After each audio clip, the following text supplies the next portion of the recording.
नाता। जया परसों बाद भारत आई थी, मां की अस्थियां बहाने गंगा जल में।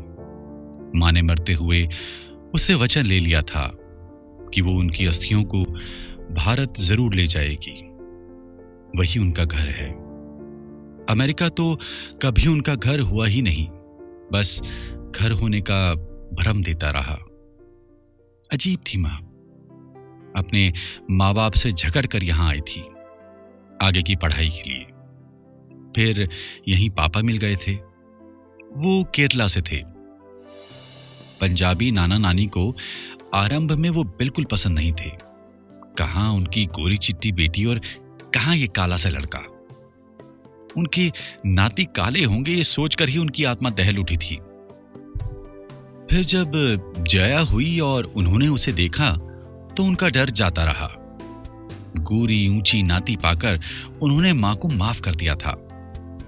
फिर पापा उनका इतना ध्यान रखते थे कि समय के साथ वो ये भी भूल गए कि उनके बेटा नहीं दामाद थे। मां को बस हमेशा कुछ नया करने की धुन रहती। जीवन जैसे मुस्कुराने की चीज हो। वो कहती, इसे तटस्थ होकर जी, मन में हजारों सितारों का संगीत बज उठेगा। इतनी मस्ती में जीने वाली मम्मी को ब्रेन ट्यूमर हो गया। सिर दर्द, कीमियोथेरेपी से वो थकने लगी और उन्हें अपना अंत निकट लगने लगा। ऐसे में एक दिन उन्होंने जया से कहा, तू मानेगी नहीं, पर अब मुझे वापस घर जाना है। कौन से घर? अपने घर, करनाल। वहां अब क्या है? नाना नानी तो रहे नहीं और घर भी बिक गया। हाँ, पर मेरा शहर तो खड़ा है। जया ने पापा से बात करी तो उन्होंने कहा, ठीक है, मैं त्याग पत्र दे देता हूं। वहां किराए पर घर ले लेंगे। जब तक पापा त्याग पत्र देते तब तक मां की तबीयत और खराब होने लगी और जाना कठिन होता गया। एक दिन दोपहर का समय था। वो बिस्तर में पड़ी चुपचाप रो रही थी। जया ने देखा तो घबरा कर पूछा, बहुत तकलीफ हो रही है? उन्होंने छत देखते हुए कहा, घर जाना है मुझे, अपने देश जाना है, उसी मिट्टी में मिलना है। मेरी अस्थियों को गंगा में बहाना कर सकेगी? हाँ माँ, आप जो कहो हो जाएगा। सारी जिंदगी तुझे यही सिखाया है कि पूरी दुनिया अपनी है और माना भी है, पर पता नहीं क्यों लग रहा है मेरा सुकून वहाँ है। मैं समझ रही हूँ माँ, और इसमें अजीब कुछ भी नहीं। हाँ, सारी मृग तृष्णा समाप्त हो गई। वहीं जाऊं जहां से शुरुआत की थी। मां की अस्थियों के साथ वो अकेली भारत आई थी। वो उस भारत को जानना चाहती थी जो मां को इतनी शिद्दत से खींच रहा था। वह अस्थियों के साथ 2 महीने तक एक तीर्थ स्थल से दूसरे तीर्थ स्थल, एक शहर से दूसरे शहर भटकती रही। 2 महीने बाद वो ऋषिकेश पहुंची थी। यही मां से उसे अंतिम विदा लेनी थी। नाव पर पंडित उससे मंत्र उच्चारित करवा रहा था और समझा रहा था।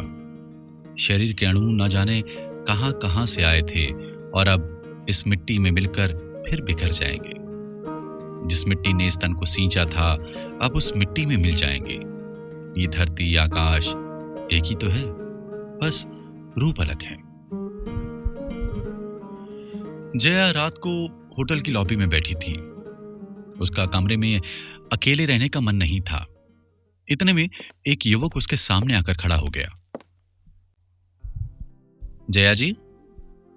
जी, आप कौन? अभिमन्यु। आज जिन पंडित जी ने आपसे संस्कार करवाए थे, मैं उनका बेटा हूं।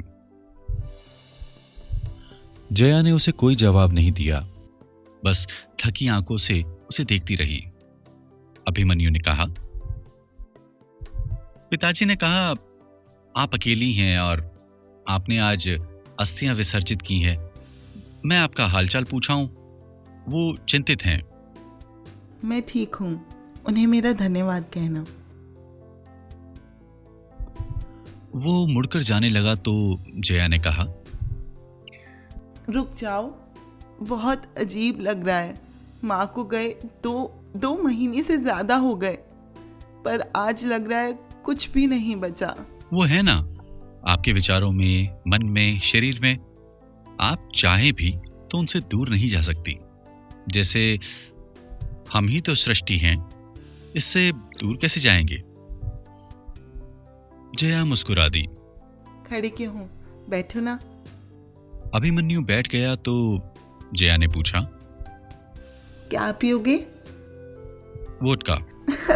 तुम वोडका लो और मैं कॉफी लूंगी। सिर भारी हो रहा है। अभिमन्यु काफी देर बैठा रहा।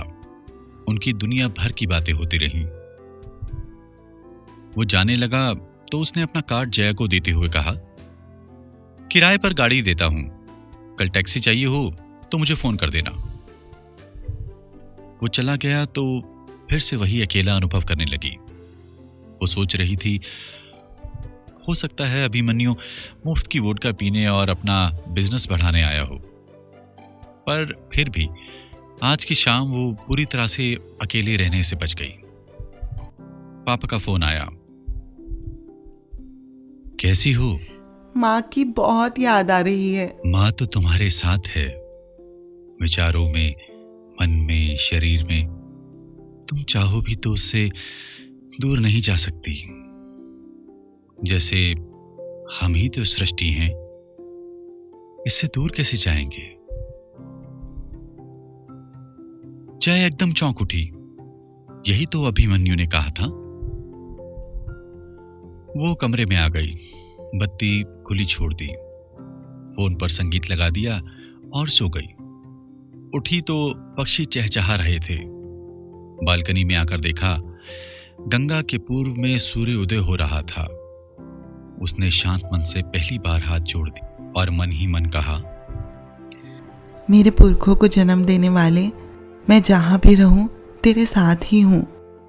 उसने अभिमन्यु से टैक्सी मंगाई तो वो खुद ही गाड़ी चलाते हुए आ गया।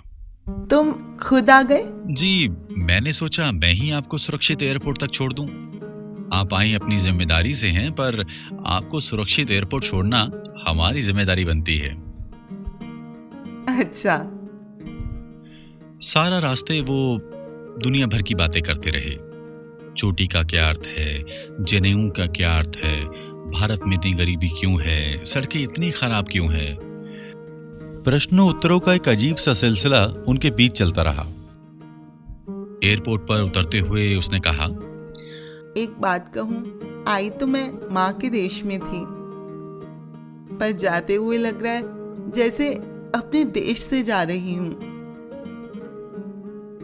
अभिमन्यु मुस्कुरा दिया। ये देश हर उस व्यक्ति का है जो इससे प्यार करता है। फिर आप तो भारतीय ही हो, सिर्फ पासपोर्ट अमेरिका का है। जया मुस्कुरा दी। जाती हुई जया को देखते हुए अभिमन्यु ने मन ही मन कहा, इसको पता नहीं है कि एक दिन इसके बच्चे भी खुद को ढूंढते हुए यहां आएंगे। हमारा स्वयं से भी तो नाता जन्मों का है, जिसे सारी जिंदगी ढूंढते फिरते हैं।